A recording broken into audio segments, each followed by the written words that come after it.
What's up, friends? This is another one with Fun with Azure. This is part 9.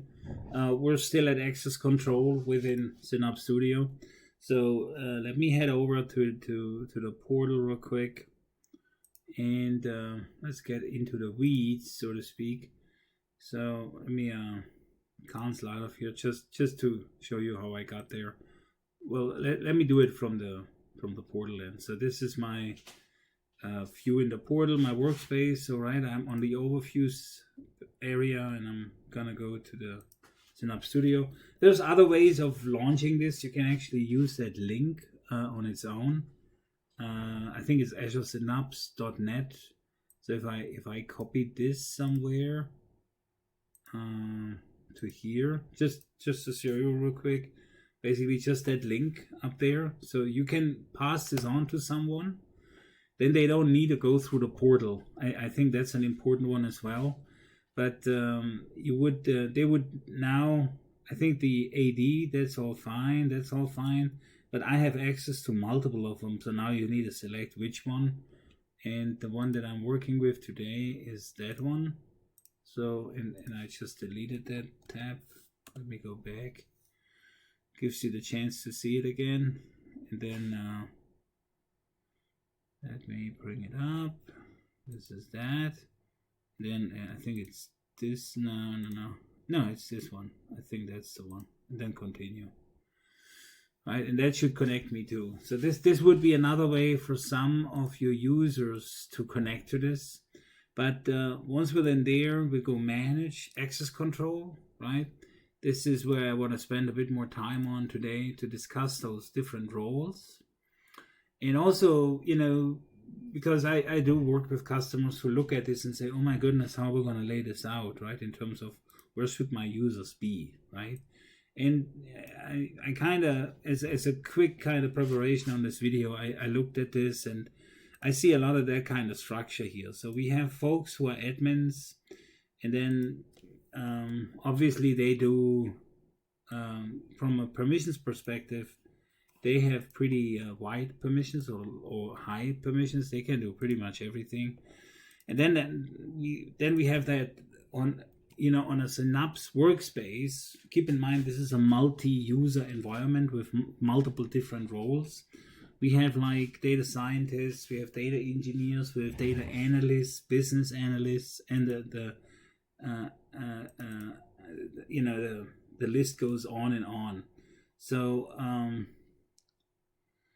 in some of these roles here that I listed here, they company specific, right? You may even have like a data steward, right? Or whatever role, a marketing analyst, right? Which is part of your analysts, right? So don't take those terms too literal. You have yours in your organization. And I think those two make a big chunk of this, right? But on top of that, you have operators. Those are typically in larger organizations, typically where things are separated out. Those are things that run scripts, artifacts, pipelines that data engineers, data analysts, and data scientists may have built, right? There might also be, and I haven't even listed this one yet, there might also be test engineers, right? So that's another one. Then we have monitoring folks, right? As stuff is matured and developed, goes into production, it needs to be monitored and reviewed and potentially optimized, and how it's built and all of that. So for that, you need diagnostic information that needs to be collected and needs to be, individuals in that role need to be able to see this data and being able to access it. Then we have just frank, simple readers.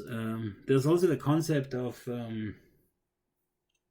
credentials, right? So keep in mind, we're working with source data that's residing in different types of storage. So SQL and often we use managed identity to secure and basically authenticate to those resources. But do we really want to have each data engineer or data analyst being able to know those credentials? So how do we want to go with this, right? Or do we rather want to hide them and only grant like a security operator, lack of a better term, grant the permissions to manage this? Obviously, there's a key vault involved, right? Those type of things. An admin who can see data. This is also a request that came up more and more.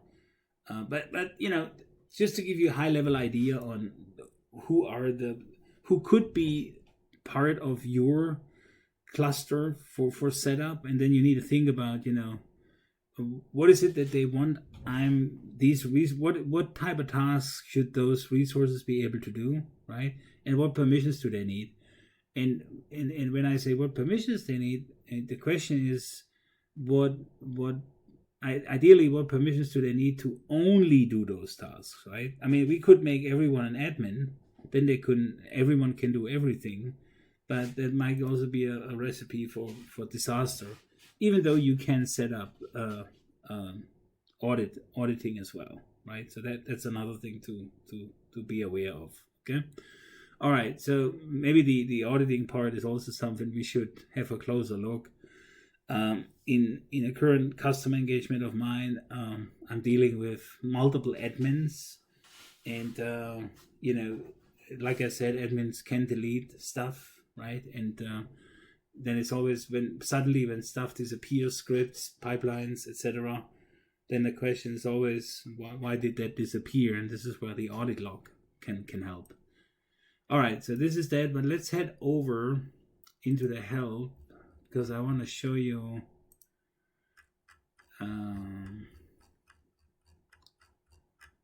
the resources for this. So Synapse RBAC roles, I think I showed them in part 8 already, but I think it's important to understand a bit the documentation of this, even though if it's just me, but I need a build like this out like I did in part 8, where I have an admin and to the same time I have control over a user account, and you can only do this in your own subscription where you control AAD, right? But if you set it up like this, and you can use a free Azure subscription for stuff like that, then you have full control over what the user's permissions are. And then, as you know what they are, you can go through a set of steps that they need to perform, and then you can collect, hey, is that doable for them with that configuration, or isn't that doable? And that puts you in a completely different level of how to execute this. It's much more secure. You definitely know at the end, yeah, my security is working, or my security is not working. They can still do too many things. Like for instance, one test that I could see for a contributor, right? Obviously they cannot grant access to others, right? So let's say we set up a test and say, okay, we did set up contributors, and we believe it's a good setup, right? So, and then the test comes in where the contributor, someone in the contributor role, or someone who was assigned to that role, operates certain things, right? He tries to create a cluster. He tries to upsize an existing cluster. He tries to add a user. And then obviously, some of them will fail because this role doesn't have the permissions for it. And some of them, they will go through, right? And then for each of those, we have expectations and wants, and then we can align them and see what they are, right? So that way we can test this. And ideally, we want to automate this entire process that I just described. And this is definitely where the, I have this open here, where the Azure CLI comes in, and even let me really quick search on this, because that's something. Okay, for Azure Synapse, that's also something that I definitely want to explore a bit further. So there is an SDK out there that allows us to basically interact with with Synapse programmatically. And so there's some examples even. I need to spend some time on this, but the idea, I just want to share this idea, right? We can basically, once we have the user in a certain role, we can then test out, hey, can he really do what he's supposed to be doing, or does he need to have different permissions? Ideally, you do this in a group. So I could see this for something as complex as Synapse with these many types of options. I could see this taking maybe a couple of days to get through this. But the value is that you, by the end of this, you're really clear on what they cannot do and can do. And that makes a whole lot of sense to me. So some of these use cases that you need to build out are a bit trickier, because you would need to think about, what operations they need to be performing, right? Building pipelines, accessing sources, accessing Key Vault, deploying code to Git, right? Or releasing code to Git, pushing, committing code to Git, accessing the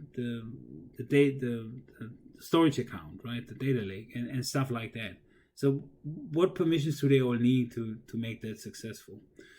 So that's definitely one aspect of all of this. And then the other one that I really want to point out here, I think this is very important, and this is also a quite good resource. All that security stuff definitely requires a bit of hands-on testing, but here, this one here takes, and I think I pointed this out already in part 8, but this takes you through the setup of a complete new cluster, right? And what needs to be done from an access perspective.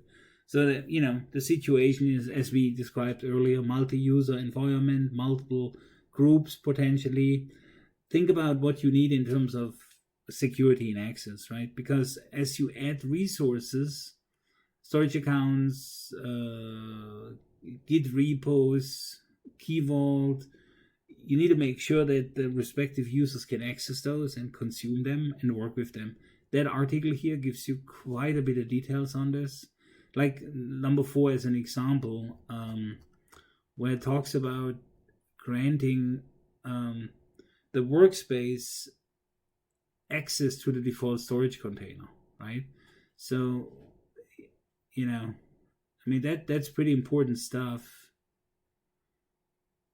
So we want to here, for instance, we want to grant the MSI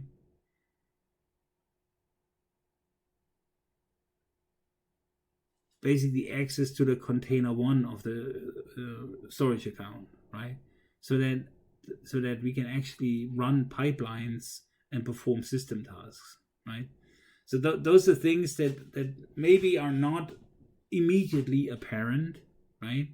But but you're gonna get an error message with this, and error messages are quite common in that setup space. So sooner or later you're gonna see them quite a bit. Grant Synapse administrators to Azure contributor role on the workspace. To create SQL pools that pass Spark pools and integration runtimes, users must have at least contributor role at the workspace. And some of this, like I said, you got to test it out to be 100% sure. Role contributor, source principal, and then member is the administrator. Makes sense here, but I would still like to test this out just to make sure it's all dandy. Grant access to SQL pools. Here's step 7. Okay, and then serverless. Yeah, there's actually for serverless and dedicated it's different, right? So there's a separate section here with the database scope permissions. You need to set those up, and then the workspace scope permissions for to all, grant access to all serverless SQL pools in the workspace, because you can have multiple. Okay, dedicated SQL pools. Yeah, so there's quite a bit to it.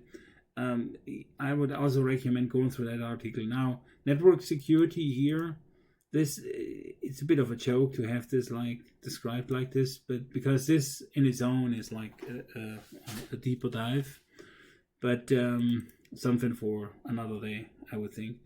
But I think the important part is, get clarity on, the roles that you have. And, you may not be in a situation where you need all of it, right? Most users, most customers that I work with, they need admin, they need like a data scientist, a data engineer, maybe some analysts. So that's typically a contributor role. And then, these other roles can potentially be taken care of by the admin, or it depends, if it's a POC, you may not even need those, right? Now, some, like the operator and the monitoring roles, typically those are roles when you are in production with workloads, right? Before you probably won't need them. But in organizations where security is very, very important, and increasingly that should be the case, you need to really think about this, making sure you cover that all. So that's kind of what I want to point out with this video. Let's see where we take this whole security discussion in the next videos. I do think there is some playground here also for the automated testing on those roles that I'm starting to really be intrigued by.